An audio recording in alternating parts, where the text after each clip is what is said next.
Are things all right between us? I guess I still got some reservations, but I think we got some promise.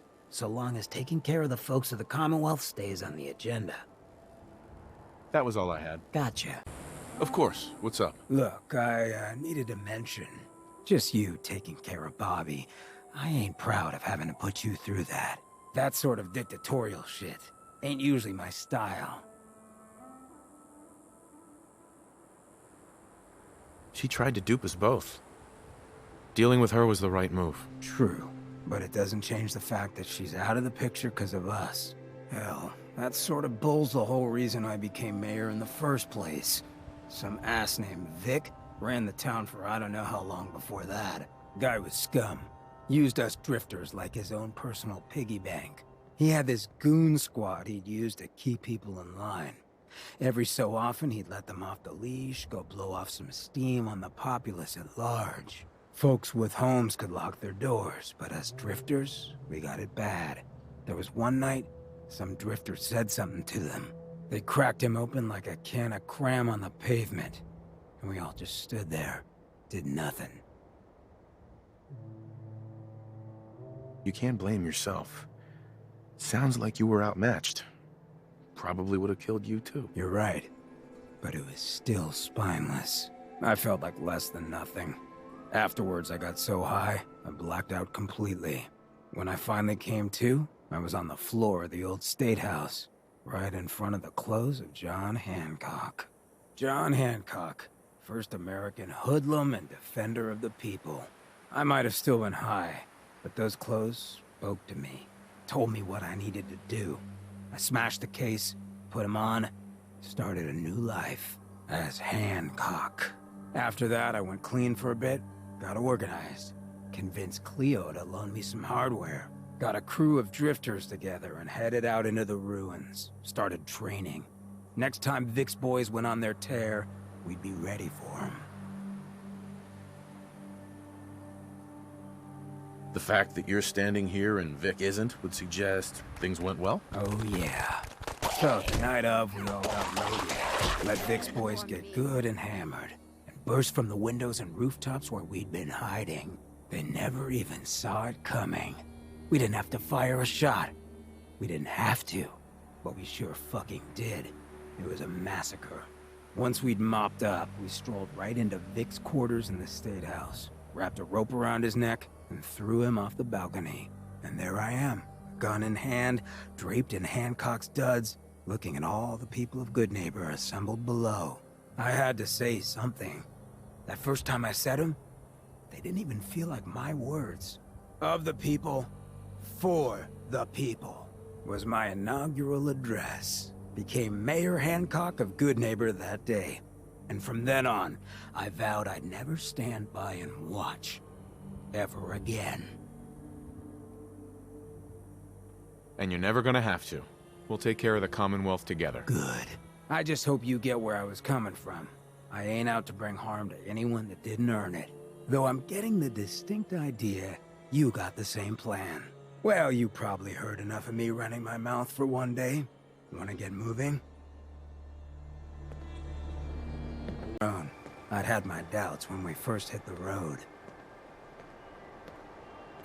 Thanks. You're not so bad yourself. I never get many complaints. It's just real rare these days. Find someone who's not willing to take things the way they're handed to them. Too many good folks not willing to get their hands dirty. And too many assholes taking advantage of it. Look at what happened at Diamond City.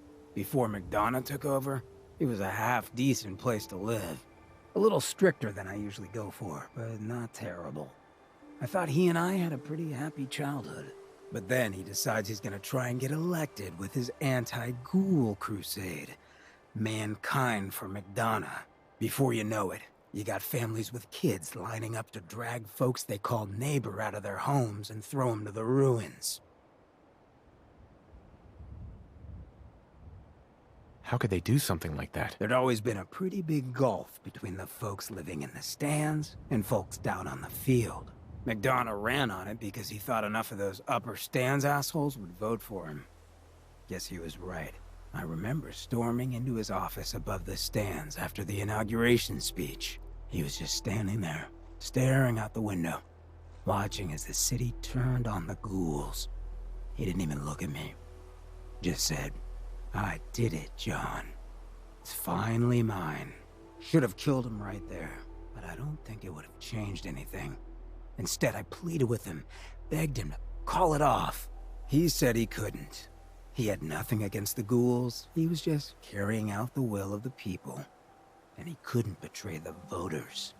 And then he smiled. That hideous fucking mile-long smile. He never smiled like that when we were kids. I didn't even recognize him.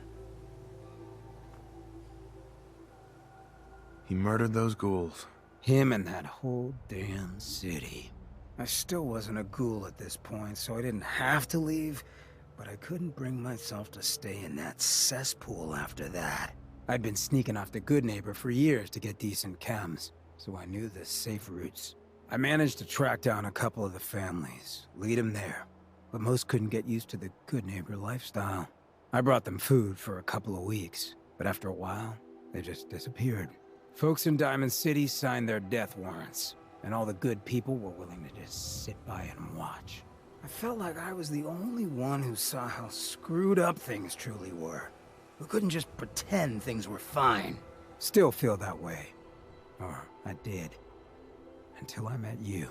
I know I run my mouth, but having someone who sees the world for what it is, and is willing to do something about it, it's meant a lot to me. I feel damn lucky to have you as a friend. And that's what we are? Friends? Well, now that you mention it, I have been having slightly more impure thoughts than usual. Maybe we'll get to, act on those. But I guess we should probably head out, huh? After you. Hey. Hey. Hey, you, got a sec? I need you to hear something. Sure, go ahead. Yeah, thanks. I appreciate it. It's just, being out here with you, it's made me realize, most of my life to this point, I've been running out on the good things I got. I skipped out on my family, my life in Diamond City, took up with you just to get out of Good Neighbor. Hell, running from myself was what made me into a damn ghoul. But being here with you for the first time in my life, things have just felt right. And running is the furthest thing from my mind. I mean, I left Good Neighbor thinking I was gonna just sharpen up the old killer instinct. But whether it's fate, or destiny, or just goddamn coincidence, I ended up with someone like you. I turned one of the nastiest settlements in the Commonwealth into a refuge for the lost. I thought I'd done something I could hang my hat on. But being out here with you, it's made me realize just how small time I'd been thinking. And that maybe all my running, from my life, myself, maybe it wasn't such a bad thing after all. You may have run, but you always ran for a reason, Hancock. Been trying to convince myself of that for a long time. But hearing that coming from someone like you, I don't know if you understand what that means to me. So let me get to the point. Throwing in with you has been the best decision I've ever made. It's like I found a part of myself I never realized was missing, which happens sometimes when you're a ghoul. If I hadn't taken up with you, I'd probably be in a gutter somewhere, getting gnawed on by rad roaches. You have been one hell of a friend. Have you ever thought about us as maybe more than just friends? Is that obvious? Come on, you don't want to wake up to this mug every morning. Never wish that on anyone I cared for. You're just the way I like.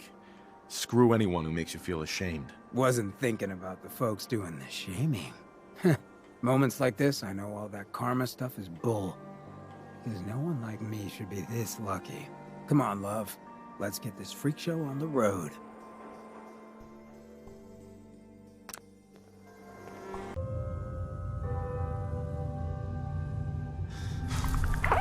Morning, sunshine.